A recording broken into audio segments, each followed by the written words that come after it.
do this! Oh, anime VR games. Why is it that we never seem to get the ones we want, and almost exclusively get the ones that leave us scratching our heads? How incredible would it be to use the vertical maneuvering equipment and fight giants in Attack on Titan, or hunt down the devils in Ninja Scroll one by one?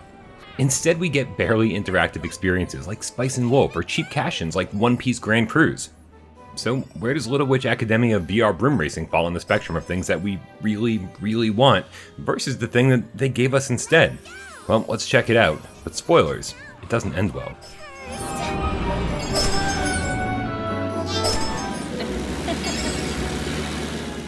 To prep for this review, I actually watched a few episodes of Little Witch Academia on Netflix, and it's pretty cute and kind of fun to watch.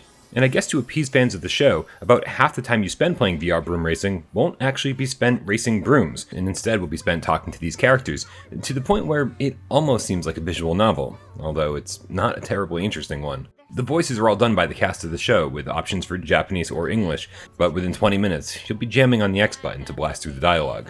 Every storm every year. So it's probably not that big of a deal. We're in first place! We're awesome! Eventually, though, you will get to the game's namesake and do some actual broom racing.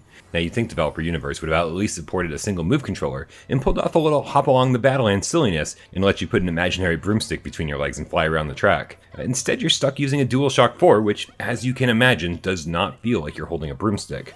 And get this, despite numerous twists and turns around the track, there are no turn buttons, and the analog sticks do nothing.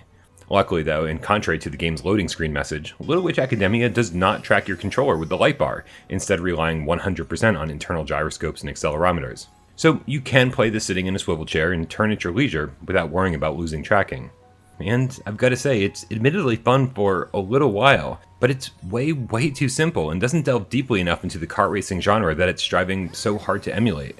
There's no strategy here, there's only 2 power-ups total, shooting is relegated to some ghost hunting missions, and being able to fly way outside the designated path doesn't make a whole lot of sense, because it basically allows you to skip major segments of the race with no real punishment for doing so. It doesn't help that the environments are pretty unappealing, the graphics are fairly low res, the course designs are generic, and characters talk incessantly during the race, often saying lines that don't even correspond to what's actually happening in-game. Coming up next is the racing team! Just a bit more! Let's go! They're in second place. What got me excited was being able to buy new brooms and purchase power-up gems to increase your speed, give you better attack abilities, and more. But to win, you only really need to buy 3 items ever.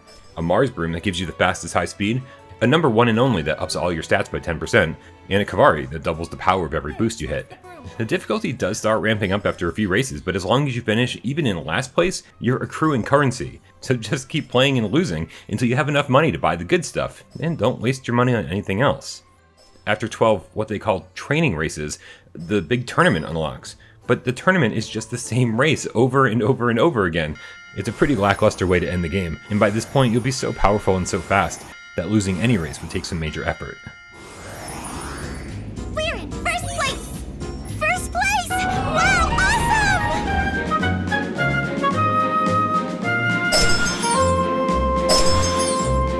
Oh, and did I mention there's multiplayer? Well, it's the strangest thing ever. For a game about racing around tracks somewhat tethered to a teammate, you'd think the multiplayer would have some great online competitive races, or even better, a co-op option where you could double dash it up with a friend and take down some noobs online.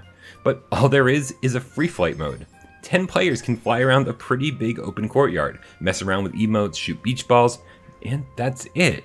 There's literally nothing else to do. I'm not even kidding. You can't even shoot each other. This open courtyard, this free flight mode, it should have been a hub world that allowed you to fly around and talk to some different characters, or travel from level to level, which would have been so much better than just selecting it from a menu.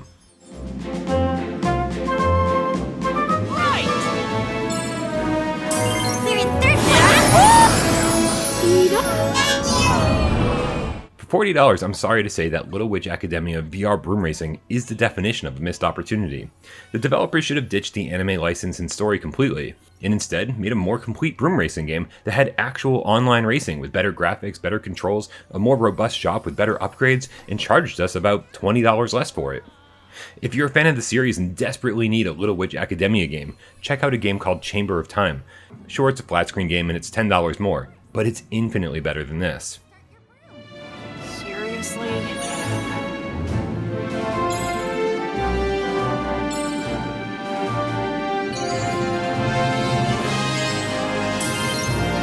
I'll give it my best shot.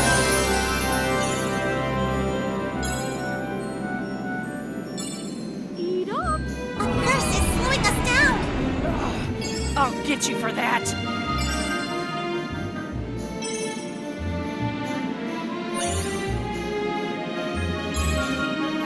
One more lap. It's the last shot.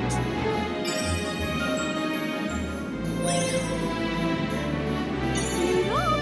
A curse is slowing us down. Huh?